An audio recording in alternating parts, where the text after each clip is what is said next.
ئامادەبوانی خۆشەویست سڵاوتان لێبێ. دانیشتوانی پایتەختی ئاشتی و کەس و کاری سەربەرزی شەهیدان سڵاوتان لێبێ. قوربانیانی کیمیابارانی هەڵەبجە سڵاوتان لێبێ. هەر لێرەشەوە سڵاوێکی گەرم دەرێرم بۆ پێنجوێن، بۆ خوڕماڵ و سیروان و بیارە و تەوێڵە و بەمە و قەزای شارە زور و سەید سادقی خۆشەویست و هەموو دانیشتوانی ئەم دەبەرە خۆشەویستە. سڵاوێکی گەرمیش بۆ جەماوەرە دڵسۆزەکەی یەکێتی نیشتیمانی کوردستان و بزوتنەوەی گۆڕان. ئەمڕۆ بە یەکەوە هاتووینەتە خزمەتی ئێوە چونکە بە یەکەوە بەهێزترین. بە یەکەوە هاتووین بۆ ئەوەی بەرنامە و پلانی هاوپەیمانی کوردستان، هاوپەیمانی نێوان یەکێتی و گۆڕانتان بۆ ڕوون بکەینەوە.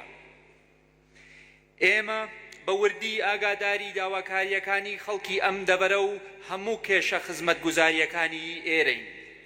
دەزانین کە لەوانەیە ئەو خزمەتگوزاریانەی کە تاکو ئێستەکراون لە ئاستی چاوەڕوانی دانیشتوانی خۆشەویستی هەڵەبجە و لە ئاستی ئەو هەموو قوربانیدانەی خەڵکی ئەم دەبەرە خۆشەویستەدا نەبێت. دەشزانین لەگەڵ ئەوەی هەڵەبجەمان کردووەتە پارێزگا کەچی هێشتا لە ڕووی کارگێڕیەوە وەک پێویست پێداویستیەکانی بۆ دابی نەکراوە. بەڵام بێگومان هەموو لایەکیشتان ئاگادارن بۆ چارەسەرکردنی هەموو ئەم کێشانە پێویستیمان بە بودجەیەکی شایستە و پێویستە هەندێ هەنگاوی کارگێڕی لەگەڵ بەغدا یەکلا بکرێنەوە.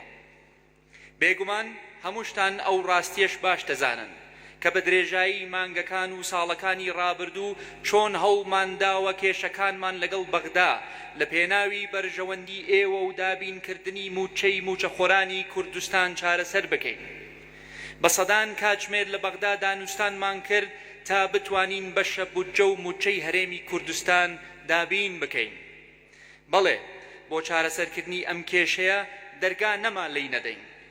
لە دەرگای هەموو لایەنە عێراقیەکانماندا، لە دەرگای هەموو لایەنە نێودەوڵەتەکانیشماندا بۆ ئەوەی فشار بخەنە سەر لایەنە عێراقیەکان تا بگەین بە ڕێکەوتن لەسەر یاسای بودجە. لە کاتێک کە پەیوەندیەکانمان لەگەڵ عێراق لەو پەڕی خراپیدا بوو، ئێمە لە پێناو بەرژەوەندی ئێوە ئاساییمان کردەوە و سەرکەوتوش بووین. ئەمە ناکەین بە منەت بەسەرتان، ئەمە واجبمانە.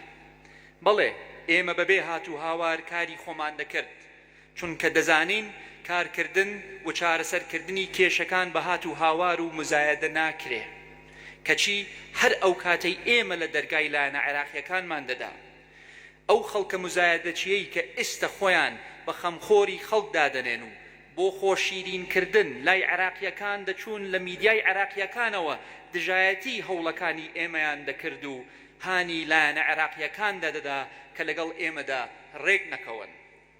لە تۆڕە کۆمەڵایەتیەکانیشدا بە پارەی حرامەوە دژایەتی هەوڵەکانی ئێمەیان دەکرد. هەر هەندێک لەو کەسانە ئێستا لەم هەڵبژاردنەدا دەستیان کردووەتەوە بە مزایەدە و خۆیان بە فریادڕەس دەناسێنن.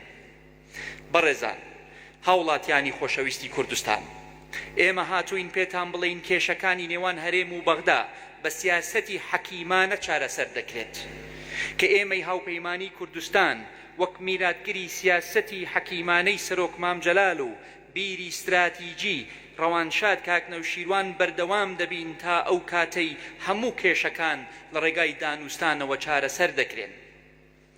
ئێمە و ئەو خەڵکەی کوردستانیش ئێستا باش لەو ڕاستیە تێدەگەین ئەو کەس و لایەنانەی هاتوو هاوار دەکەن و مزایەدە دەکەن بەسەر ویست و داخوازی خەڵکەوە کە لە کرداردا هیچیان پێ ناکرێت، کە هیچ کەس و لایەنێک نە لەسەر ئاستی عێراق و نە لەسەر ئاستی نێودەوڵەتیش حسابیان بۆ ناکە، کە دەیانەوێ خۆیان بکەنە پاڵەوانی شاشەکان و تۆڕە کۆمەڵایەتیەکان هیچیان پێ ناکرێت.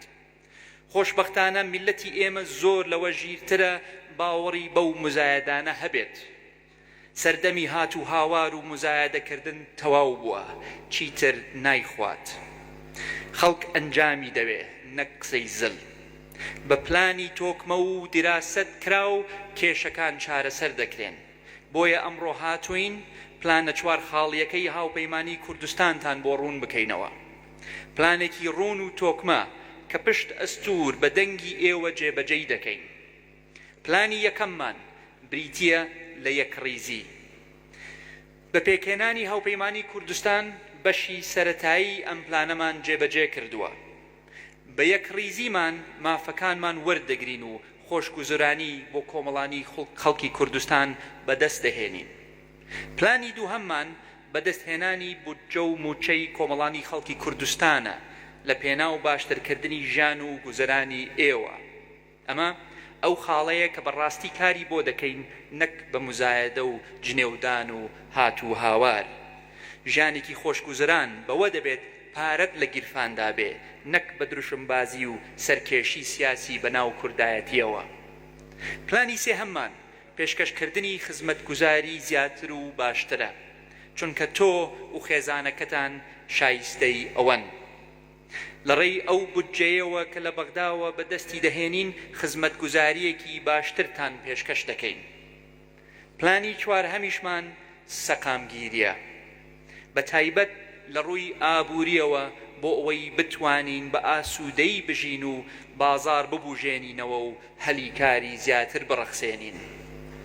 بۆیە داواتان لێ دەکەم لە ڕۆژی دەیدا لە پێناو خۆتان و خێزانەکانتان دەنگ بدەن بە کاندیدەکانی هاوپەیمانی کوردستان تاکو بتوانین ئەو پلانەمان جێبەجێ بکەین. خەڵکی خۆشەویستی شارەکەی عادیلە خانم، ئێمە لەم دەبەرە تەنها یەک کاندیدمان هەیە، ئەویش چرۆخانە. خۆشحاڵم کە لەم پارێزگا خۆشەویستەدا یەک کاندیدمان هەیە و ئەو کاندیدەش ئەم خانمە ئازایەیە. خۆشحاڵم کە دەبینم دوای 100 ساڵ و لە نێو شارەکەی عادیلە خانمدا هەڵبجە هەر پێشەنگە. قایمقامەکەی ژنە، بەشێک لە بەڕێوەبەرەکانی هەڵبجە ژنن، سەرۆک زانکۆکەی ژنە. ئینشاءالله بە پشت ئەستور بە دەنگی ئێوە نوێنەرەکەشتان لە پەرلەمانی عراقیش هەر ژن دەبێ و هەر چرۆخانیش دەبێت. هەر ئەوەی لێ چاوەڕوان دەکرێت ژنێکی ئازا بێت بۆ بەغدا لەگەڵ خوشک و براکانیدا شەڕی مافەکانی کۆمەڵانی خەڵکی کوردستان بکات. من لێرەدا سوپاستان دەکەم بۆ ئامادەبوونتان